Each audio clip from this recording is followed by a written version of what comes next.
the blank slate.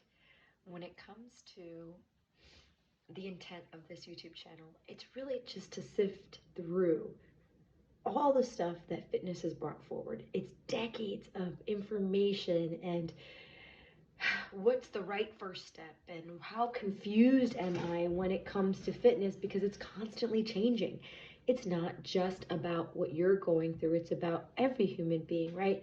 We're told to do ketosis, but then we're also told to be careful with our renals. We're told to diversify our protein profile, but we're also told to focus on building mass. We're told to do cardio, but only at a specific intensity.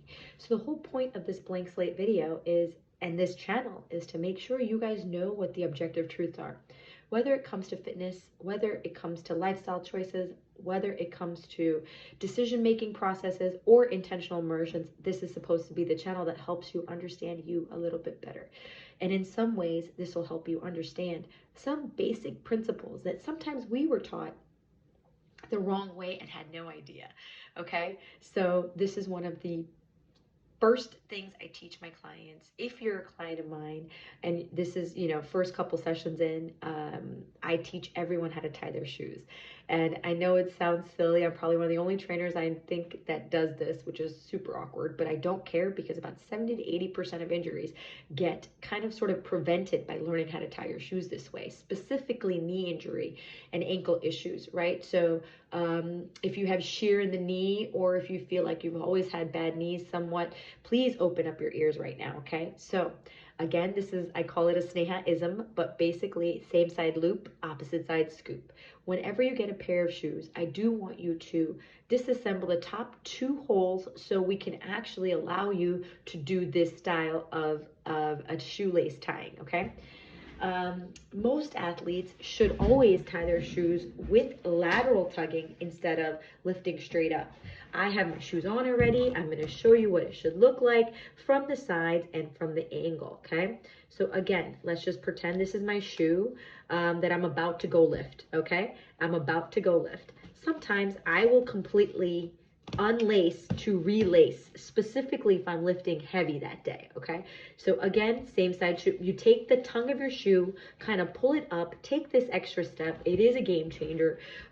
If the tongue of your shoe is going more this way, you're somebody who tends to evert, very important information there. If you're somebody whose tongue of the shoes tends to go in more, you're probably someone who inverts, may have some weak knees and or ankles.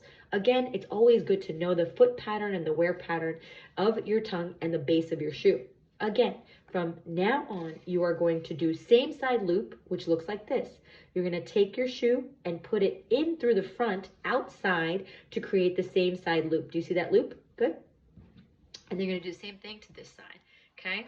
Also, same side loop, okay? Then I take the shoelace and I bring it through the opposite side. Do you see what I'm doing there? This tongue is not moving. These are going through, and I'm laterally tugging this way. Again, we're no longer going to pull up on the shoe because that creates more shear. 6 or 7 tugs in this fashion, then I cross over and I do 6 or 7 tugs in this fashion, okay? When I tie completely, usually into a double knot if possible. So in terms of what this looks like on the whiteboard, it looks like this. You have your shoe. You are going to take that shoelace and you're going to actually pull it out so it's like a giant loop, and you pull it out so it's like a giant loop, and then you take the shoelace and you cross it. This guy goes in there and this guy goes in here, okay? I know it's such a simple tug, but you are not to lift up on the shoe. You are always going to do lateral and medial tugs, always lateral and medial tugs, okay? This will change the way that your foot is cradled, especially when you lift. Again, this is what the blank slate is about. We're going to take certain fundamentals we've always understood and try to redefine them so they work better for us instead of being okay with what we used to know, okay? All the agreements that we used to keep. Now we're going to change them. Blank slate, Monday, 105 or 52. Welcome to the YouTube channel.